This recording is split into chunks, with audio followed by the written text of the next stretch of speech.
folks. It's time for another episode of the High Power Archery Podcast. In today's podcast, we're going to be discussing aiming technique. And you'll notice I say aiming technique and not techniques. I'll get into that in a second. But there are many techniques floating out there on the internet, in articles, on forums. And you'll hear everything from you have to learn how to control your float to mentally tricking yourself into going into automatic mode. Honestly, it can all sound like a lot of voodoo to people, but I found it all boils down, in my opinion, to one concept, and that is using your natural ability, not capability, to aim. I know that sounds a bit confusing, and I'll get into that.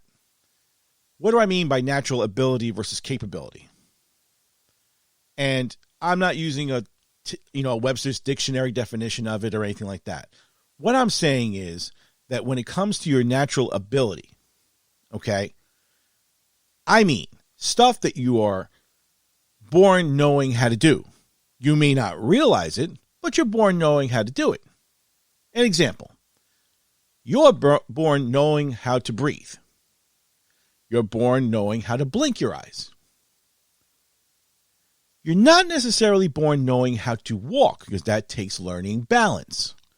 You're taught how to walk. Your parents work with you. And eventually you can do it on your own.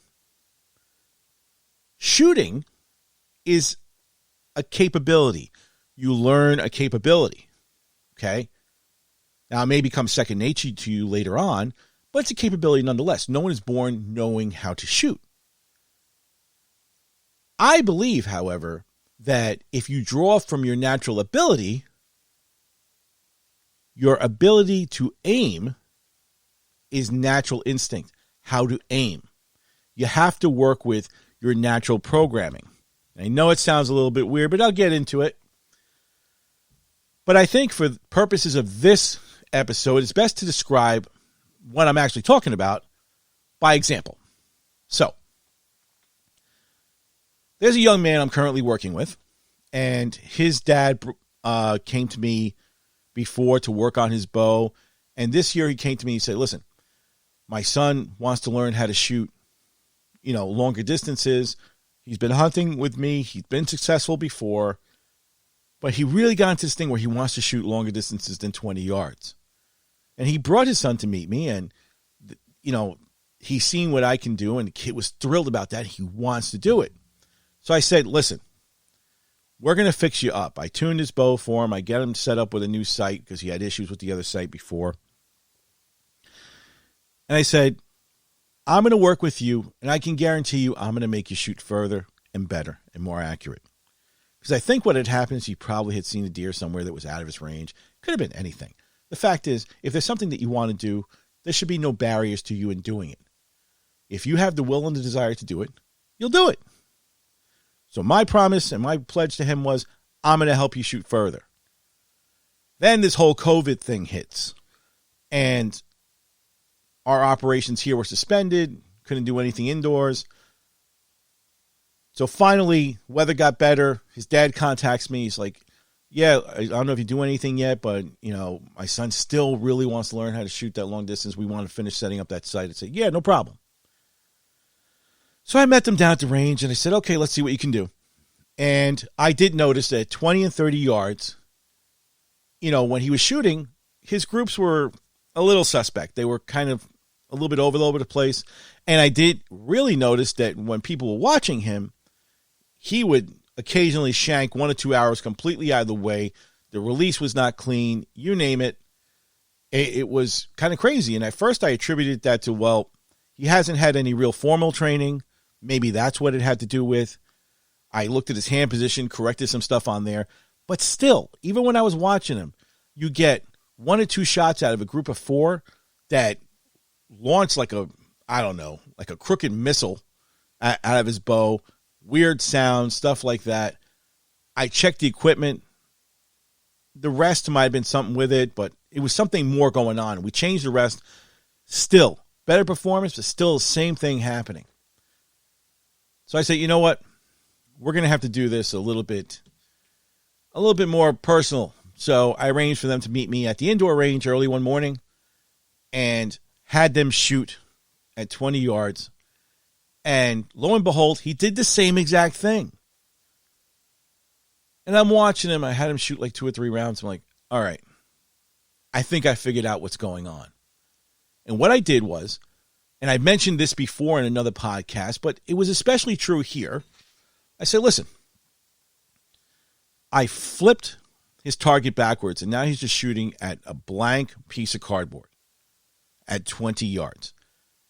And I told him, I said, I want you to hit the middle of that thing. He says, but it doesn't have a target in it. I said, I don't care. Hit the middle of that thing as best you can. Fire 3 shots at it. I'm telling you, all 3 shots were exactly in the middle of the target, and all 3 shots were touching each other. Like, yep, that's what's going on. And he looked at me like, whoa, what just happened? I said, all right, we're going to make sure that wasn't a fluke. Do it again. Did it again. And if I'm not kidding, I'm telling you right now, they were even closer. I mean, you couldn't cram a hair between those arrows as close as they were. And then I explained to him what it was. So basically, what he is, and there's different terminologies you can use for it. This is what I use for it. I call him a natural born hunter. And I don't mean he's like some kind of death stalker who like can just go into the woods and is pre-programmed by his genetics to go out there and be the greatest hunter in the world. That's not what I'm talking about. I use the natural born hunter terminology to explain someone who can shoot at something that does not have a spot on it way better than anything else. There are people out there, okay, and I've run into them all the time, who can shoot at deer, at any animal, lights out. But you throw a target at them, no matter what distance, and they are all over the place. And you say to yourself, how can this guy go ahead and nail this thing with the ultimate precision? But I put a target in front of him that's all over the place. It's basically what their makeup is. And like I said, it's 2 different types. The opposite of that type of person, all right, is someone who can shoot at targets. I call them the natural born spot shooters. They can shoot at targets no matter what angle you put it down, no matter how far, once they learn distance shooting. Doesn't make a difference. They will find the center of it. It's natural to them. They shoot great scores. Put them in front of a deer, they miss. Put them in front of a 3D target. Unless it's got one of those specialized scoring rings marked off on it, they do horribly. Those are natural spot shooters. I find that those people who practice on the range all the time don't know that that's what's going on with them. And then they wind up going into the woods with all the confidence in the world. And confidence is key to this. But confidence can be blown up really easily if you have a bad experience. So diagnosing what's going on with your shooting. If you have to do it with a coach or somebody like that, hopefully someone who knows how to diagnose it in the first place.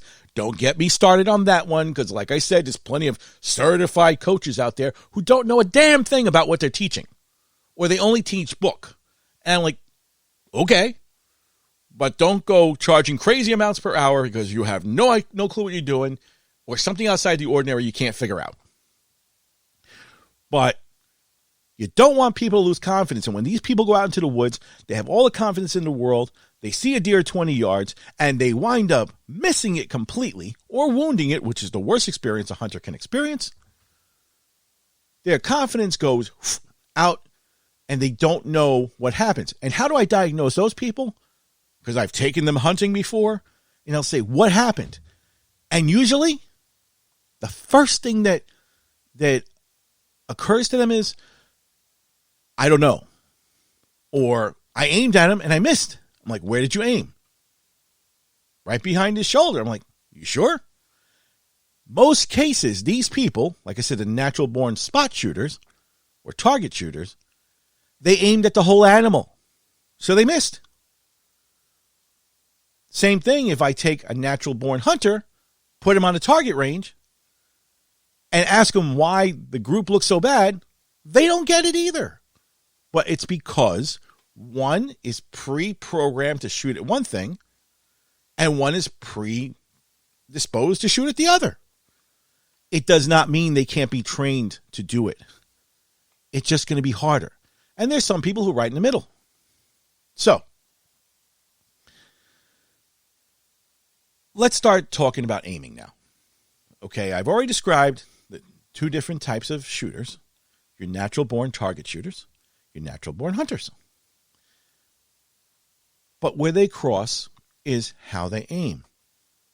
So in the case of a natural-born hunter, okay, or a natural-born target shooter, we're looking to improve what they're doing, and in some cases, because they can only do one or the other really well without realizing it, we need to program a crossover in them that allows them to do that. So the first question I'll ask people is, what are you looking at exactly when you're sighting in at the target? Some say they focus on the pins. Some say they focus on the target. Okay. For those that focus on the pins, if they've got bad eyesight, they're going to tell you that they might need a verifier, which is the opposite of a clarifier, which if you've never heard of target shooting, this is all foreign to you anyway, but I'll break it down like this. A clarifier, if you're using a scope, will clarify the target picture. Otherwise, it'll look fuzzy because the power is off. If you can't see your pins, but you can see the target clearly, then you might need a verifier, which is a small lens that goes into your peep sight, same way that the clarifier goes in there. But this thing clears up your pins. They can both have like backwards effects where one will make one thing look great and the other thing look crappy. And you have to get to different powers, and we have tools that help you with that. But it really all boils down to your human ability. And that human ability, okay, your human capability, if you will, has to do with just simple focus. And I don't mean mental, because you're going to hear that thrown out there too. You have to have mental focus, mental fortitude in order to do this. Yeah, no. Start with the basics.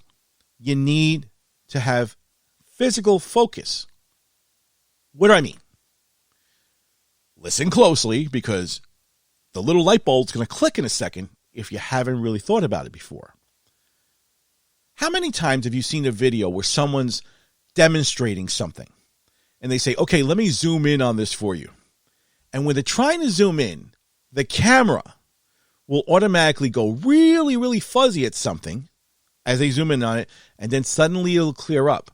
But if they move for a second away from it, it gets all fuzzy until they come back into focus again.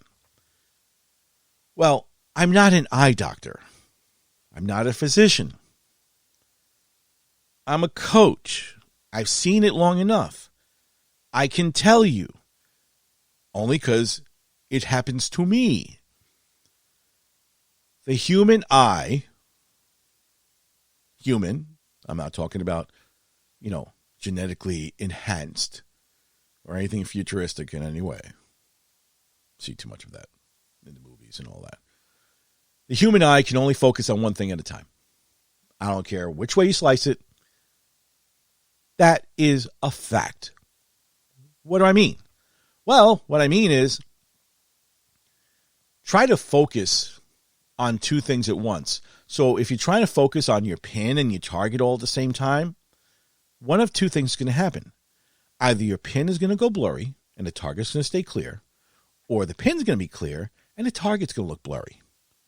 Try to make that make any kind of sense.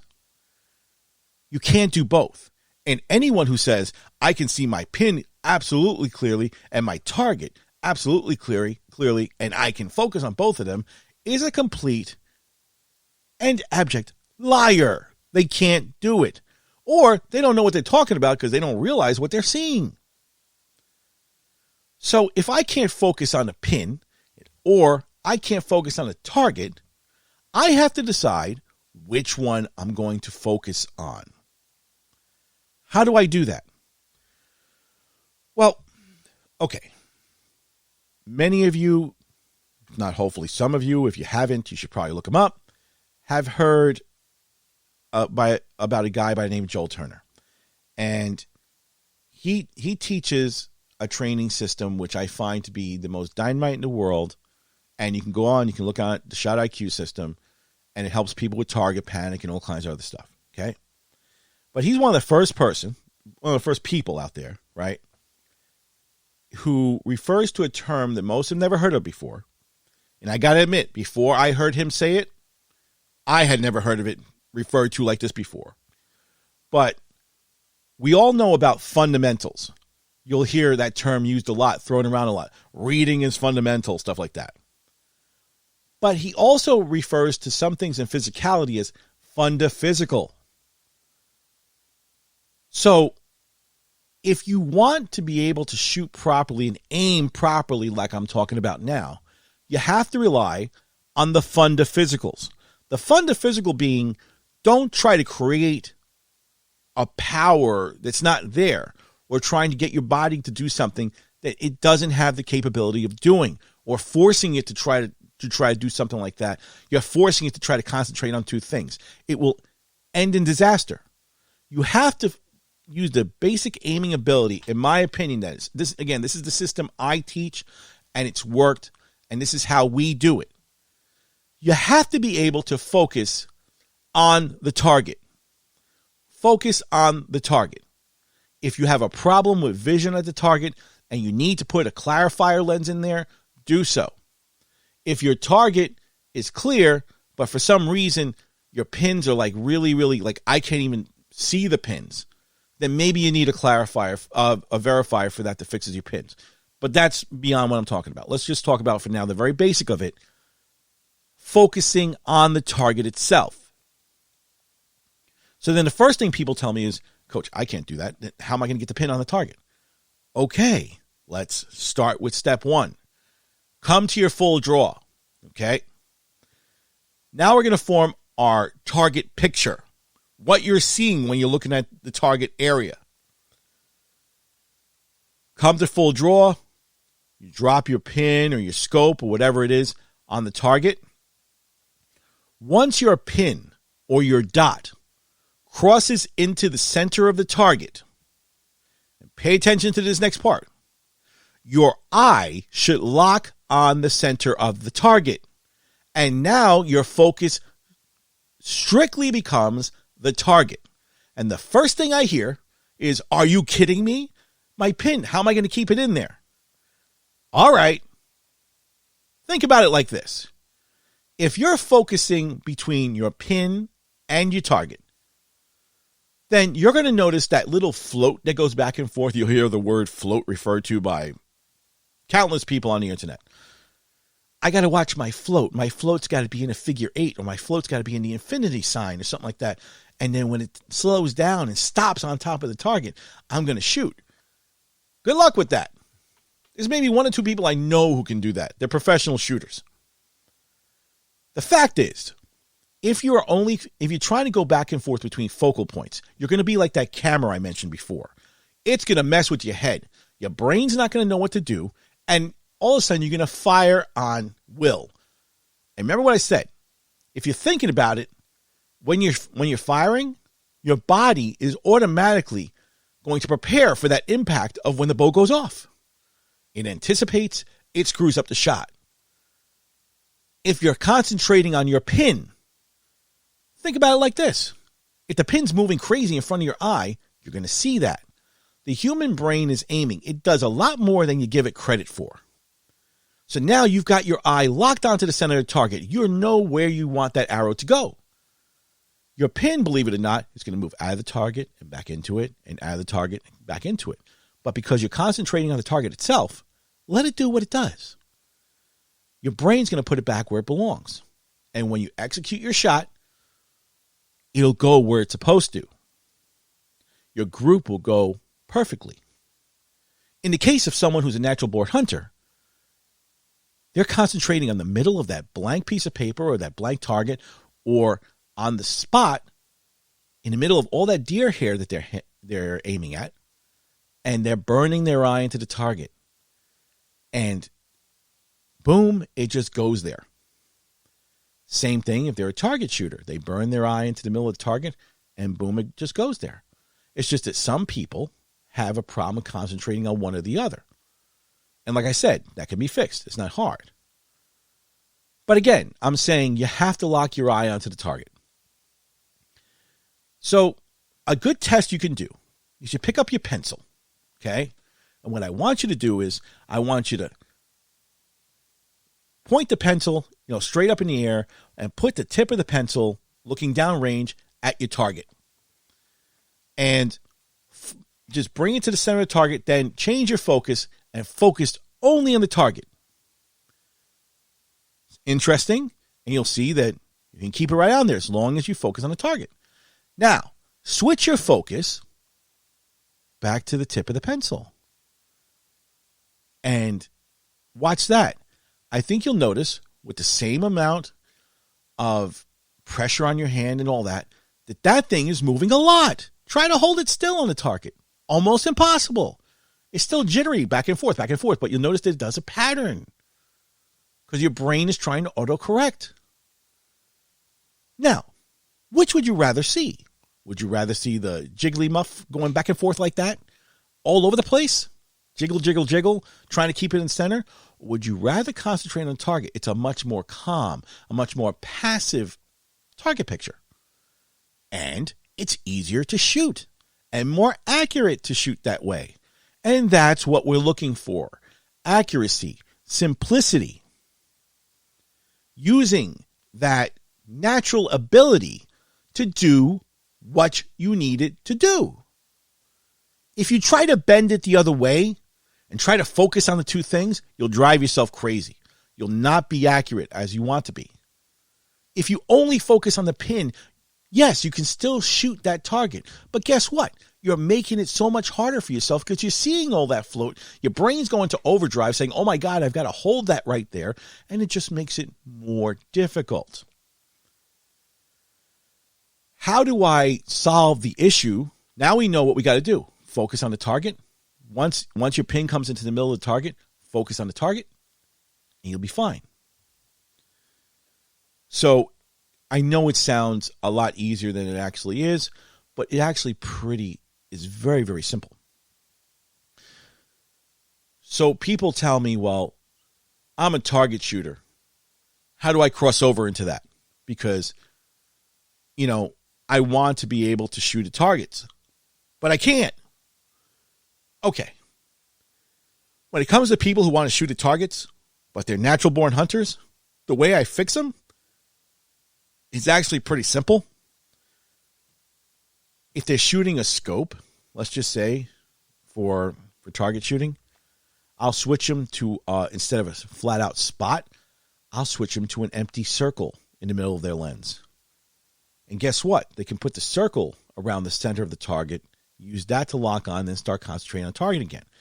But because subconsciously their eye can see through to the center of the target, and they're focusing on the center of the target now, they're not trying to peek around where it is. Because you'll see a lot of people with pins try to peek around the pin to see if they're really on still the center of the target. And that causes their problem. So for them, that's how I fix them. I can also fix them without having to switch them to a lens or anything like that. And there's other techniques we can use. I'll get into that in another podcast. For the opposite person, the target shooter, who wants to shoot at a 3D animal or a real animal for that matter, they need to be able to learn to pick a spot. So like I said, most other game animals don't walk around with targets on their sides. So what does that leave for the target shooter? They're not out of the game. No matter what animal or target you're shooting at, you got to know that they're all individual. That even includes 3D targets. Yes, they're all cast the same exact way, but they're individual. This is how. You're aiming at a deer.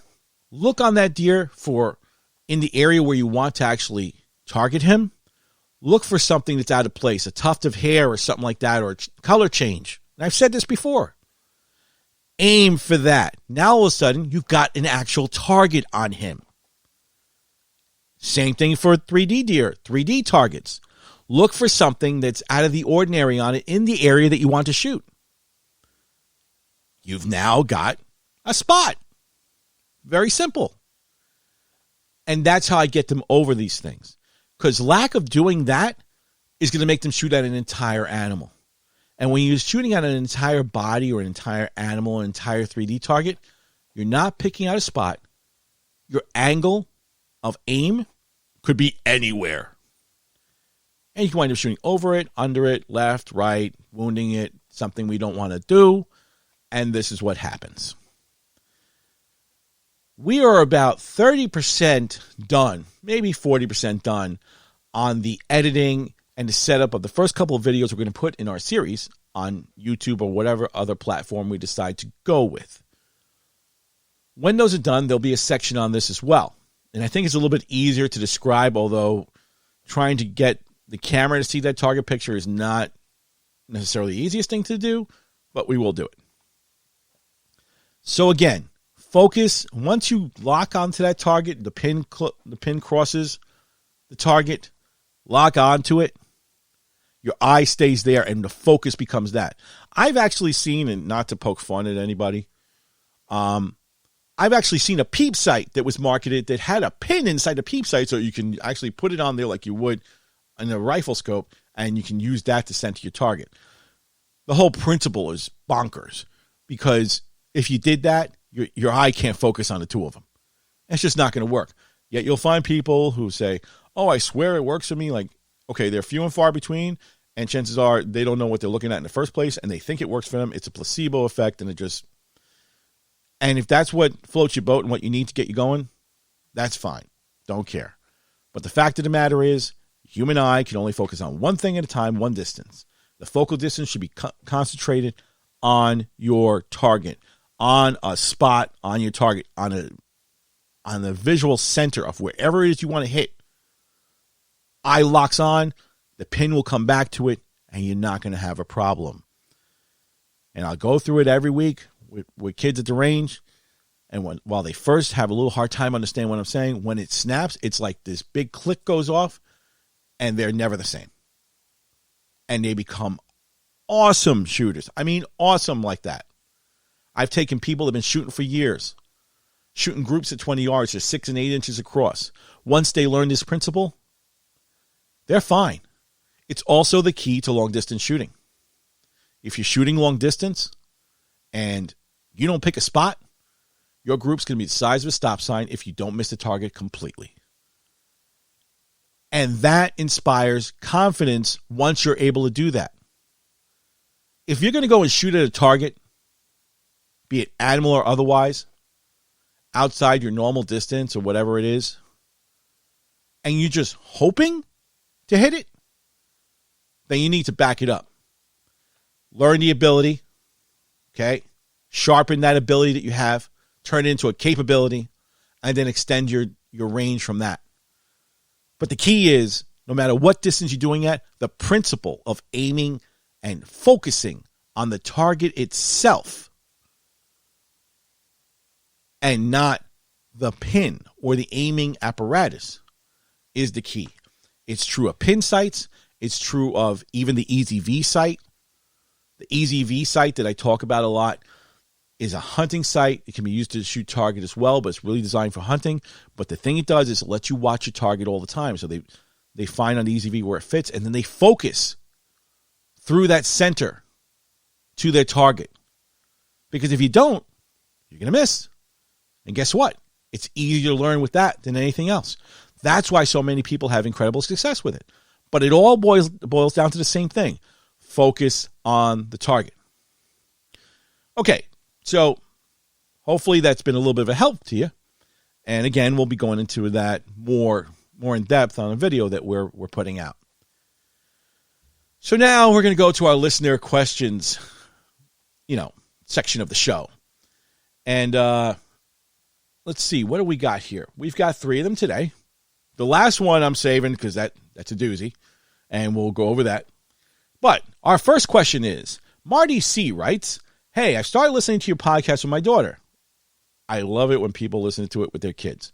We'll try to keep a clean podcast here and keep it moderately entertaining. And if you can listen to it with your kids, it's even better because then we get a whole family together. We've been shooting for about a year now and doing okay, but always had trouble shooting at different sized targets. So I guess shooting at a very small target as opposed to a very big one is what they're having the issue with. A friend who listens to you said we should check out the podcast, and in one episode you went over learning to shoot from shoulder height. So we started practicing with our targets up higher instead of on the ground. It really works. Told you so.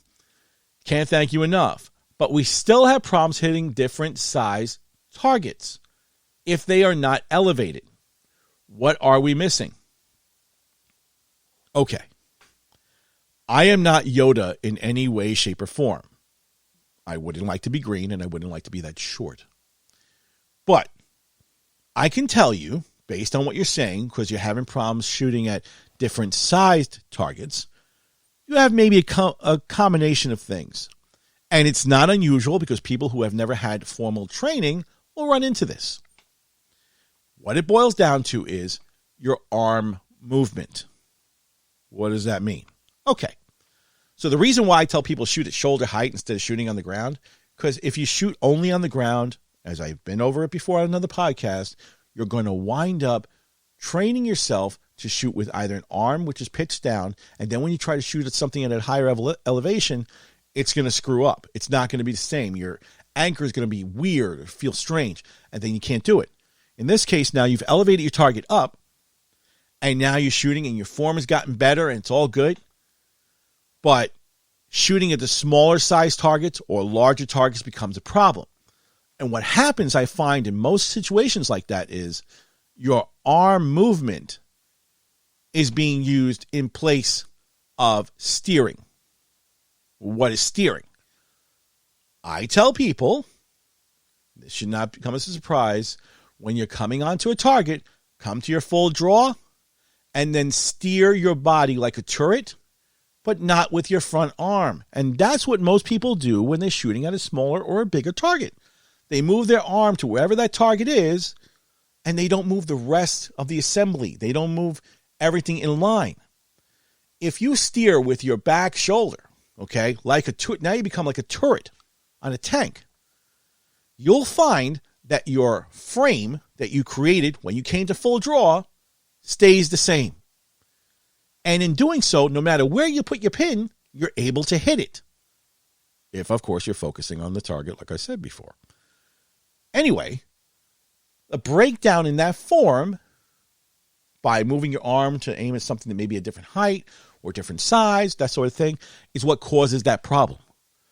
So all you got to do is practice. When you come to full draw, boom, use your shoulder to steer the front. Just leave the front completely straight, and you'll find it's so much easier to hit them.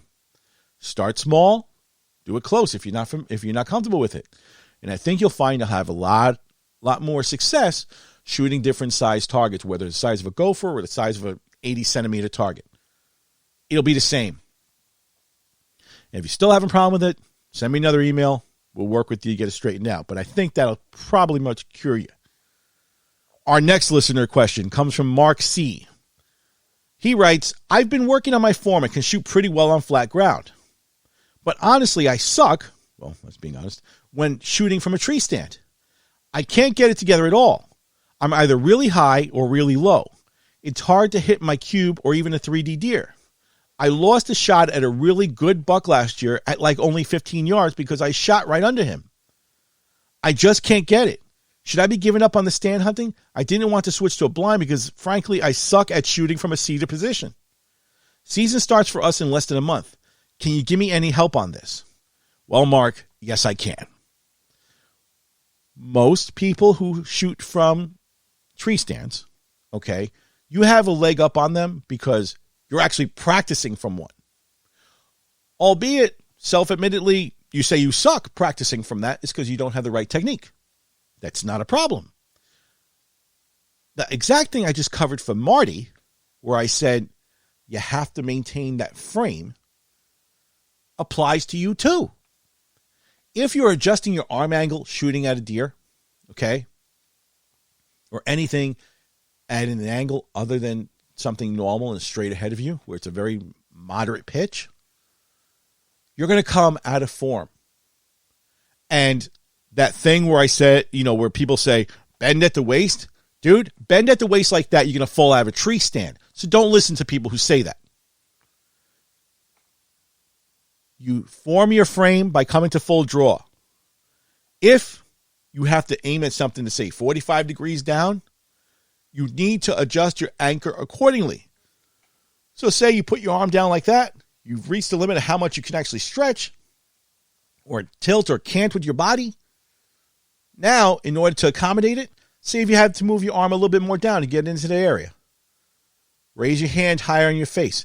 It accommodates that angle change. So you still keeping a straight line. Might feel a little awkward, but you're keeping a straight line. And again, archery is all about maintaining that straight line. So you adjust your angle slightly down, and you're able to do it. If you can't shoot like that because you're sitting the same way, like you mentioned that you suck, in quotes, when you're shooting from a seated position, it's because you're altering your draw to accommodate the seating position. Although most people I find who can't shoot from sitting positions, it's because they can't really draw their bow from sitting positions. They wind up in a weird angle just trying to get the bow back in the first place. But if you maintain your draw, if you look at me or one of my students when I'm sitting and shooting, my position on my full draw is exactly the same as if I'm standing, as if I'm kneeling. Doesn't make a difference. My upper body position does not change. If you can maintain that, and only adjust slightly if it's a pitch that is not able to be done by your body, by your torso in the tilt, that's all you need. But as a tree stand hunter, I would give you one more piece of advice. If the deer is that close to your stand and you can't pitch and you can't make that angle right, let him get a little bit further away. Maybe he has to step to 18 yards or 20 yards. If you try to take a very, very steep angle shot, you're probably not going to be very comfortable doing so, and you have the possibility of wounding or missing, which you don't want. But you be patient, and I know the heart's beating a mile a minute. Let him move out a little further, 18 to 20 yards, let's just say. Now all of a sudden that shot presents itself. It's more of a comfortable shot. It's a risk you're going to have to take, but the risk in wounding the animal is not worth it. So I'd say wait, or practice taking the shots as I just described, adjusting your physical angle after the point where your body cannot tilt anymore. And that whole thing, like if he's directly under you, will tilt the whole way. I don't want to see anybody fall out of a tree stand because that's completely stupid. That's crazy. And that's what you got to do. If I can find pictures of it where I'm demonstrating it in one of my classes, I will do that and I'll send it to you. If you still have problems, reach out to me. I'll get back to you. All right. And our third listener question comes from Clarissa B. This one's a doozy. Hi, I've been shooting at the park where you work out with your students for about 2 months now. I've seen you work with all the kids, and it looks like you teach all of them differently. But they all shoot exactly the same. And they're awesome. Thank you. My 9-year-old daughter shoots with her dad on the weekends, and she's been at it for about 2 years now. But we had her work with a coach from the local club. Oh, I even know who that is. And didn't see much improvement at all. I've been meaning to talk to you about it, but you always look so busy I didn't want to interrupt you. Even if I look busy, there's no harm in coming up to me and asking me something. I will always make time for people. It's not a problem. But, so she continues, what can you suggest for us?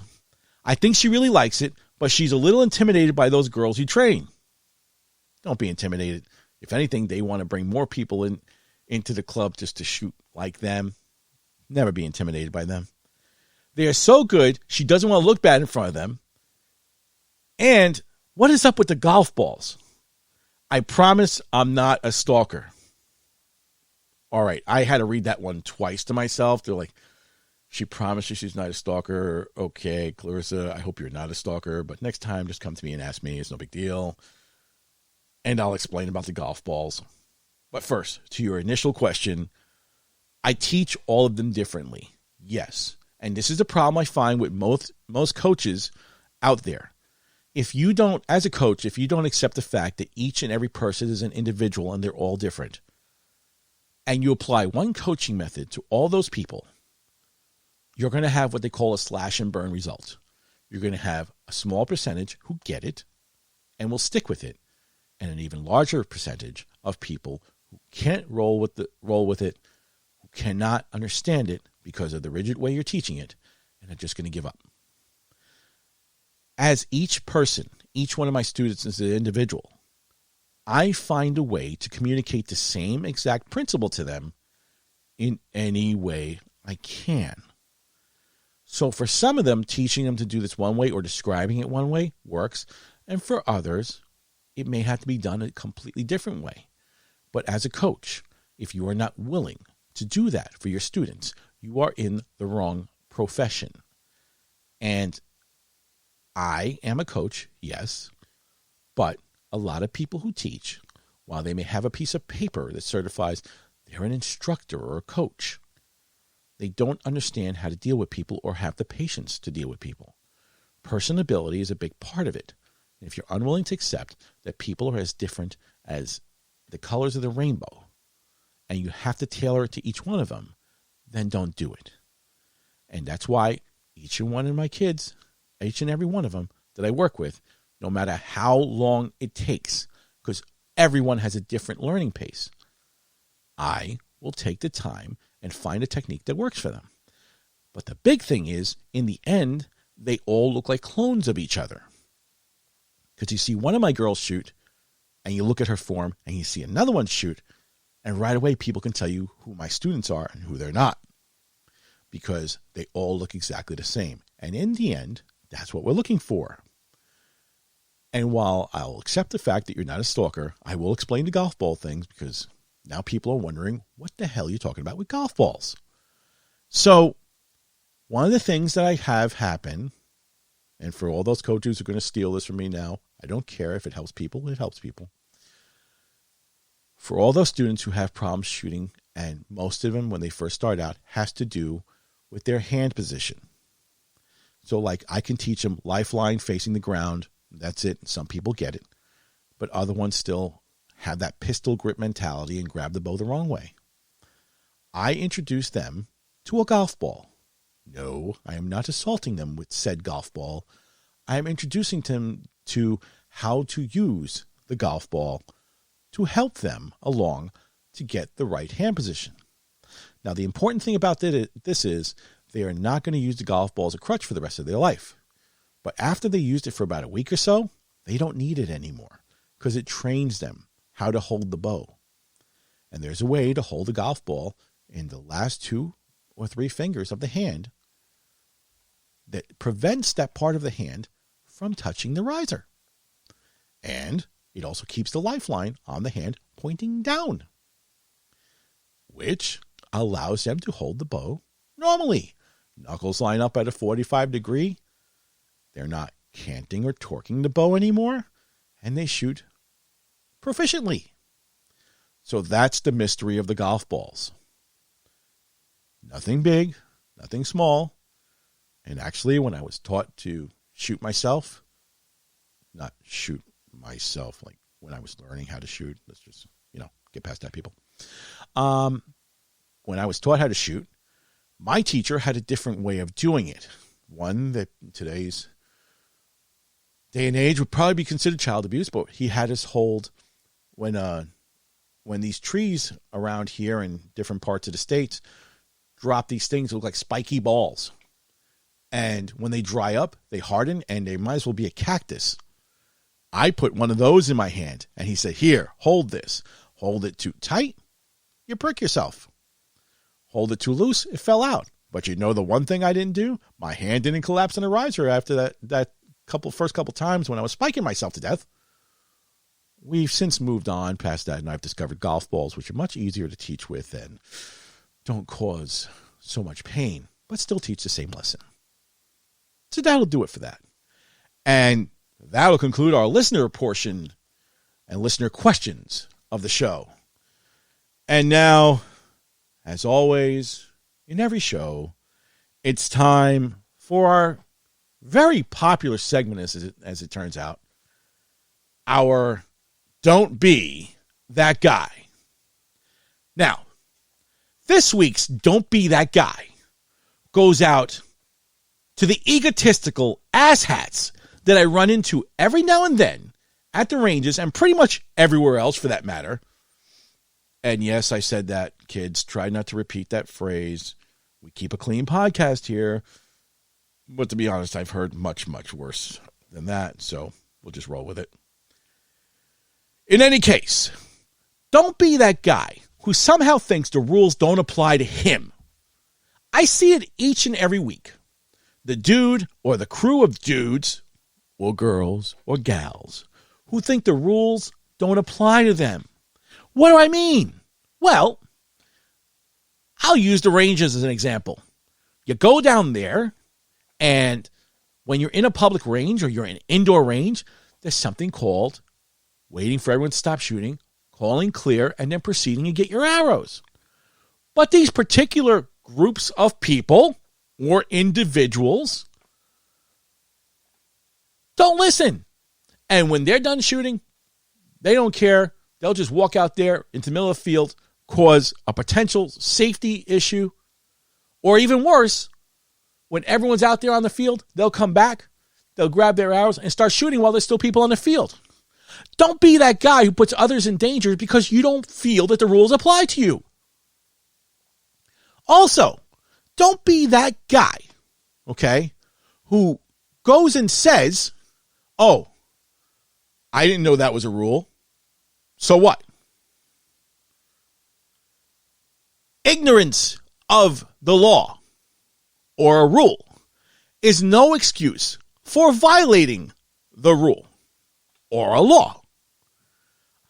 As someone who teaches a hunter safety course, I can tell you, I hear this a million times. I didn't know that.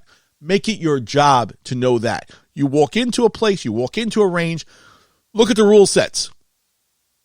You know what it is? Live by it. Everyone else there obeys the rules. You want to be special. You don't want to do that? Don't be that guy. Seriously. I see it a lot. I'm getting wound up. I must enhance my calm. I'm enhancing my calm. Sorry for doing that. Yes. So, don't be that guy who thinks that nothing applies to them, doesn't care. Don't be that guy who creates a problem for others because you want to do things your own way. Because if there's a rule in place for it, there's a reason for it. If you violate the rules, you're going to get thrown out of somewhere. And some people don't even care if they get thrown out. But look at it like this. When it comes to places like public facilities, they're a very limited resource. And given the fact that it is a limited resource, it can be taken away from you. It's not a right. And we don't want that to be taken away from us. We also don't want to offend other people who are participating with us in anything, but especially in archery, because we are a small group of people. And if you want to keep it going and keep it growing, you have to make sure it's comfortable for everyone. If I'm a father and I have kids and somehow those kids are in danger because of one particular asshat on the other end of the field who doesn't care and doesn't care about the rules, and he's being that guy, I'm not going to want to go back there. If I'm not going to want to go back there, we just lost another person in our sport. And I don't want to see that. So don't be that guy who doesn't follow the rules. Don't be that guy who could care less. Take your ego, check it at the door, follow the rules, and just get with it. And this concludes our rant part of the podcast. So anyway, that'll do it for the rest of our show today. As always, be sure to like and subscribe to our podcast. We hope this was both enriching and informative to you. If you have any questions, be sure to subscribe at Apple Podcasts or anywhere that you listen to these podcasts.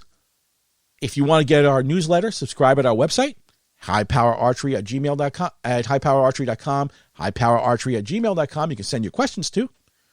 And as always, it's never goodbye. It's until we see each other again. Until then, stay safe and shoot straight.